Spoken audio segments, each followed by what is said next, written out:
मला याला जर उशीर झाला असता तर तुला काय झालं असतं कळतंय का? आणि तुला काय झालं असतं तर मला काय झालं असतं हे तुला कळतंय का श्रावणी? तू माझ्यासाठी कोण आहेस हे तुला ठाऊक नाहीये श्रावणी. आता क्षणभर भी तू माझ्या डोळ्यापासून लांब नाही राहू शकत.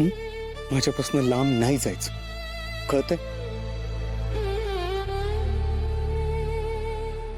शुभो, अरे पण ठीक आहे, मला काहीच झालेलं नाही आणि जोपर्यंत तू माझ्या पाठीशी आहेस ना तोपर्यंत जगातली कुठली ताकद माझं काहीच बिघडवू शकत नाही. कारण हा जीव आता फक्त माझा राहिलेला नाही, तो तुझा झालाय. आजच डाउनलोड करा आणि तुमच्या आवडत्या मालिकांचा आनंद लुटा.